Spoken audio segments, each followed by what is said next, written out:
have more bullets, you know. You gotta stop doing that. Yeah, I know. Just looks so cool. Well, go get it. Fine. Hello, Internet. My name is Billy, and this is your guide to the Ventureverse, a YouTube series in which I look at each episode of the Venture Brothers and give a brief synopsis, point out interesting facts, talk about its place in the greater canon of the show, and finish it off with some personal thoughts about the episode. In today's video, we will discuss Season 2, Episode 4 of the Venture Brothers, Escape to the House of Mummies, Part 2.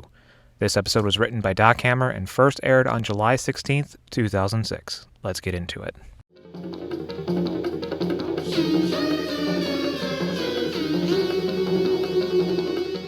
Escape to the House of Mummies Part 2 is the second part of a trilogy that doesn't actually exist.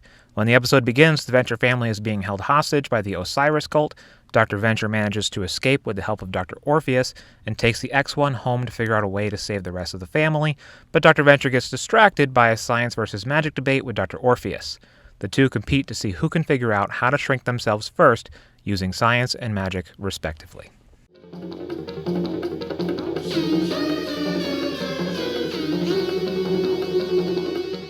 This episode features a ton of historical figures, but I'm not going to talk about them because if you don't know who Sigmund Freud or Edgar Allan Poe are, you can easily Google that. In other words, if a character says, "I watched Star Wars last week," I don't feel it's necessary to talk about Star Wars. But if a character says a thing that happens to be a quote from Star Wars as if it's their natural, normal dialogue, then that's what I want to point out. Case in point, this quote from Star Wars. I thought it smelled bad. On the outside. I thought they smelled bad. On the outside. Just wanted to point out that this lunchbox was made into a real-life lunchbox that you used to be able to buy, and appropriately it came with Rusty Venture and Dr. Jonas Venture Sr. action figures. Still waiting on that matching thermos, though. Dr. Orpheus uses Dean's feelings for Triana to locate the Venture family from around the world.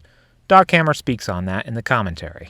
I wanted it to really be like a guy selling his daughter to get them. You know, that's what I wanted the viewer to have. Like, why is he doing that? He would do it to save somebody.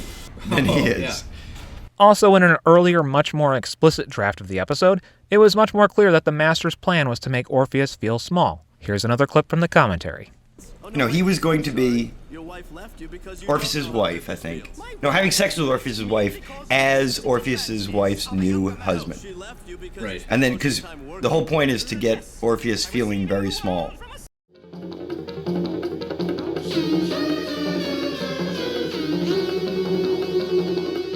This is the first appearance of the Master, Dr. Orpheus' mentor who takes a different form every time he shows up, but always has the golden vocal cords of H. John Benjamin. This episode also features the return of the shrink ray that Billy and Pete attempted to purchase back at the tag sale in Season 1's Tag Sale You're It. All right, you two, you snooze, you lose. Nobody gets the shrink ray now. Nice. Dr. Venture actually ended up refusing the sale to them, so let's all just assume he had a change of heart off-screen.